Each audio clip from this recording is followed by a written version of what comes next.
Hello students. Now in this lecture the topic we have to discuss electrostatics of conductors. So behavior of conductors in the electrostatic field. First one is net electric field intensity in the interior of conductor is 0. Means let us consider that we have a conductor and we know that the conductor has the free charges inside it. There are so many number of charges and these charges are free to move in any direction at any moment in the conductor. So ये आपका एक conductor है. Now it is kept inside the electric field. Again see, this is the conductor. And in this conductor there are so many free charges and the charges are positive and negative distributed inside the conductor. Okay. Now we are applying the electric field and जैसे ही instantly हम electric field apply करते हैं then electric field is from positive to negative in this direction. So the free charges of the conductor will redistribute and the negative charge will move towards to positive plate and positive charges will displace along to negative plate. Means यहाँ आपका जो uniform electric field है, suppose करिए कि इस plate जो कि positive plate है ये नेगेटिव प्लेट है, तो जो इलेक्ट्रिक फील्ड होगा that will from positive to negative in this direction. Okay, and the free charges of conductor will attract and repel. So positive charge से क्या होंगे, पॉजिटिव रिपेल होके इस डायरेक्शन में आएंगे और नेगेटिव इधर अट्रैक्ट होके इस सरफेस पे आ जाएंगे. एंड पॉजिटिव जो चार्जेज हैं वो नेगेटिव प्लेट की साइड में क्या होंगे, अट्रैक्ट होके इस डायरेक्शन में आ जाएंगे. Okay, so this is the external electric field due to these plates, and now this is the electric field due to induced charge on the surface of the conductor. तो surface of the conductor पे जो charge induce हुआ इस direction में negative charge, इस direction में positive charge, the positive to negative क्या होगा, आपका एक इलेक्ट्रिक फील्ड इंड्यूस हो जाएगा. And that electric field and this electric field are equal in magnitude, opposite in direction. So electric field inside to conductor is 0. अब आप ये कहेंगे कि कैसे पता चला कि ये सेम इन मैग्नीट्यूड है. तो यहां ध्यान देने वाली बात है कि जैसे ही आप इलेक्ट्रिक फील्ड अप्लाई करते हैं उसी टाइम पे चार्ज क्या हो जाता है, इंड्यूस हो जाता है. कोई टाइम डिले नहीं है. इट मीन्स जो अमाउंट होगा वो सेम होगा. ओके, देखो C. When a conductor is placed in an electrostatic field, the charges, free electrons, drift towards the positive plate, leaving the positive core behind. At an equilibrium, the electric field due to the polarization becomes equal to the applied field. So the net electrostatic field inside the conductor is 0. ये polarization term हम आगे पढ़ेंगे. Next, point number 2, electric field just outside the charged conductor is perpendicular to the surface of the conductor. Means जो electric field होता है, ये जो conductor है इसके सरफेस पे जो इलेक्ट्रिक फील्ड होगा that will be perpendicular to the surface. मान लीजिए अगर ऐसा ना हो तो क्या होगा, तो let's see. Suppose this is the conductor and at that point the electric field is not perpendicular. Suppose वो इस डायरेक्शन में है. ओके, तो परपेंडिकुलर जो डायरेक्शन है वो एन केप की डायरेक्शन है, बट हमने एज्यूम किया कि E vector is not perpendicular to the surface of the conductor, it is at an angle theta. Suppose करो कि किसी एंगल थीटा पे है. Okay, now at that point there will be two directions of electric field. Okay, जब यहाँ पे दो directions electric field की होंगी then one of them will be along to surface and one of them is perpendicular to surface. Now ये जो charge होगा that charge will flow on the surface due to this field, क्योंकि जब किसी भी field में कोई charge रखा जाता है तो उस फील्ड में चार्ज फोर्स एक्सपीरियंस करता है. When the charge will experience the force along to the surface of the conductor, then it will flow on the surface. And due to flow of charge on the surface, there will induce a current, and that current is surface current. But electrostatics में ऐसी कोई term होती ही नहीं है. There is no meaning of surface current in the electrostatics.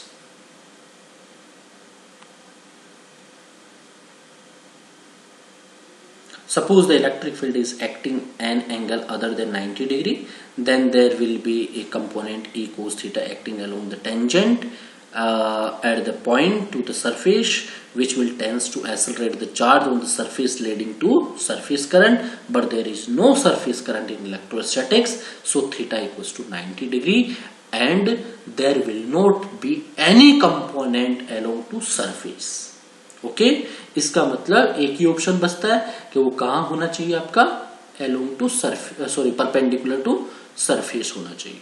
Okay so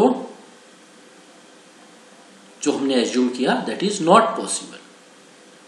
third point, net charge in the interior of conductor is zero. Okay conductor के अंदर का जो नेट चार्ज होता है, चार्ज नहीं नेट चार्ज जीरो. ओके तो ये positive charge आया, ये नेगेटिव चार्ज आएगा, दोनों क्या हो जाएंगे, कैंसिल आउट हो जाएंगे. The charge are temporarily separated, the total charge of the system is zero. And यहां से हम ये भी देख सकते हैं, the mathematical expression of the electric flux is equals to close integral over surface of E vector dot ds vector equals to q upon epsilon naught. Okay तो q inside क्या है, जीरो है, तो q inside, sorry e inside, electric field inside क्या आपका zero है, then Q क्या हो जाएगा, zero. E equals to zero in the interior of the conductor, therefore Q equals to zero. Point number 4, charge always resides on the surface of a conductor. ये आपके पास एक conductor है और यहां पे चार्ज है. जैसे ही चार्ज इस कंडक्टर के पास आएगा तो पूरा का पूरा चार्ज इस सरफेस पे क्या हो जाता है, रिसाइड्स हो जाता है, इस सरफेस के ऊपर आ जाता है, पूरी सरफेस पे आ जाता है. सी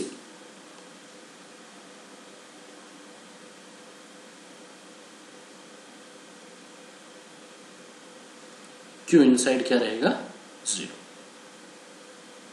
suppose a conductor is given some excess charge Q and contract Gaussian surface just inside the conductor. Since E is zero in the interior of the conductor, therefore Q equals to zero inside the conductor. तो ये जो charge होगा वो बचेगा कहां पे, वो सिर्फ और सिर्फ सरफेस पे ही जाएगा, क्योंकि इनसाइड तो जा ही नहीं सकता. Fifth point, electric potential is constant for entire conductor. Conductor के लिए जो इलेक्ट्रिक पोटेंशियल होता है वो कांस्टेंट होता है. तो dV इक्वल्स टू क्या है आपका, minus E dot D R. Since E equals to zero in the interior of the conductor, therefore dV equals to zero. E equals to zero तो dV equals to क्या हो जाएगा, zero. अब dV equals to zero का मतलब है change in potential is zero. It means potential is constant. ठीक है, तो electric potential is constant for the entire conductor. Surface charge distribution may be different at different points. तो जहां का area कम होगा वहां पे चार्ज ज्यादा होगा, जहां का एरिया ज्यादा होगा वहां पे चार्ज कम होगा. Like this. ये देखिए सपोज आप यहां तक की बात करते हैं, देन कितना चार्ज है, 1 2 3 4 5. अब इतना ही यहां पे हम एरिया की बात करें तो यहां पे चार्ज क्या रहेगा, ज्यादा रहेगा. सिग्मा इधर मिनिमम है, यहां का सिग्मा आपका maximum. Every conductor is an equipotential volume, ठीक है, rather than just an equipotential surface. तो एक बार नोट्स देख लेते हैं. First point, inside a conductor electrostatic field is zero. Yes, ठीक है. तो एक तो आपने यूनिफॉर्म इलेक्ट्रिक फील्ड के अंदर रखा तो वो एग्जांपल दे सकते हैं, क्योंकि इसके अंदर क्या हो जाएगा, इलेक्ट्रिक फील्ड इंड्यूस हो जाएगा. वो इलेक्ट्रिक फील्ड जो इंड्यूस होगा वो इंस्टेंटली जैसे आप फील्ड एक्सटर्नल फील्ड अप्लाई करते हैं वैसे ही यहाँ पे फील्ड इंड्यूस होगा। इंड्यूस होते ही दोनों का जो मैग्नीट्यूड है वो सेम होने की वजह से क्या हो जाएगा, कैंसिल आउट हो जाएगा। और दूसरा आप ये कह सकते हैं कि अगर चार्ज अंदर जीरो है तो फील्ड इसके अंदर क्या होगा, zero.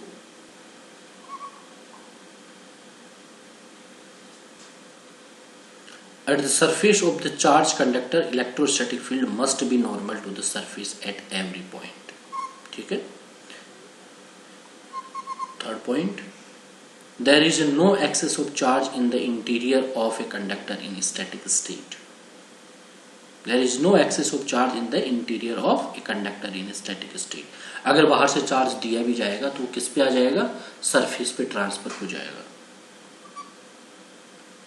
Electrostatic potential is constant throughout the volume of the conductor and has same value on its surface, inside and surface. Since inside the conductor electric field is zero, so del V upon del R equals to zero. It means del V equals to zero. It means change in potential is zero. It means potential is constant.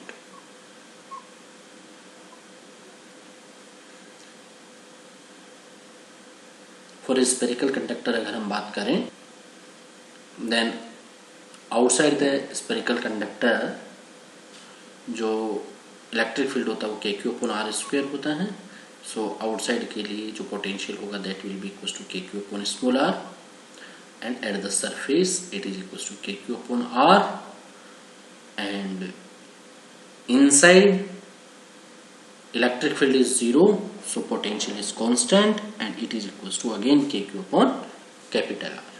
Okay, so किसी भी conductor के लिए inside और surface means इसके origin से लेकर surface तक potential क्या होता है, सेम एंड इक्वल होता है KQ upon capital R। ये ग्राफिकल रिप्रेजेंटेशन है कि ये आपका ओरिजिन है तो ओरिजिन पे भी KQ upon R और सरफेस पे भी KQ upon R, then it is constant and after that it is decreasing. Now this is the important term, electric field due to a charged conductor. Let us consider that we have a charged conductor of surface charge density sigma. For this we have to find out the electric field at any point P on surface of the conductor. ठीक है, तो ये आपका conductor था। इस conductor पे आप कोई भी एक P पॉइंट लेते हैं तो इस P पॉइंट के लिए आपने गॉसियन सरफेस एज्यूम किया। ठीक है, to find out the electric field due to a surface element, we will consider a Gaussian surface including the surface charge element as shown in figure.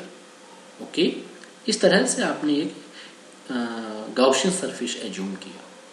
Now according to definition of electric flux, phi equals to E vector dot ds vector, and according to figure it is clear that ds vector and E vector are in the same direction, so phi equals to E dot ds because theta is 0।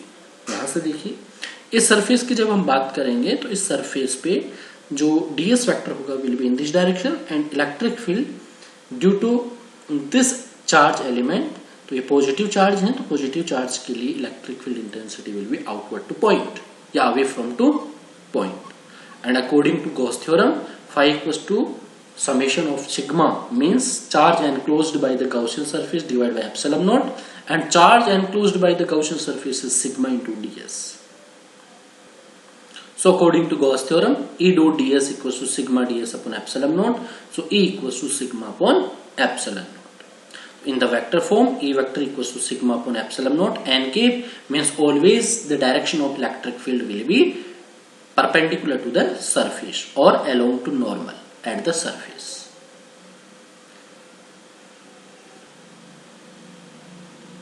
Electrostatic shielding, the process of protecting the sensitive electronic devices from the influence of external electric field is known as electrostatic shielding. Means जैसे ही आपका external electric field आता है तो suddenly क्या होता है, charge induce होता है कंडक्टर में, और ये जो सडन प्रोसेस है यहाँ से किसी भी सेंसिटिव इलेक्ट्रॉनिक डिवाइस को प्रोटेक्ट करने के लिए जो प्रोसेस है that is called electrostatic shielding. For this purpose the sensitive electronic devices are kept within a conductor because conductor's cavity, because the net electric field or net charge within a conductor are always zero। तो जैसे ही आप इस तरह की कोई sensitive electronic device होंगे और conductor के अंदर रख देंगे तो वहां पे अगर कोई इलेक्ट्रिक फील्ड आ भी जाता है एक्सटर्नली तो इनसाइड उस इलेक्ट्रिक फील्ड का कोई इफेक्ट नहीं आने वाला। तो हमारा जो डिवाइस है वो क्या रहेगा, सुरक्षित रहेगा, सेफ रहेगा। Okay, thank you friends.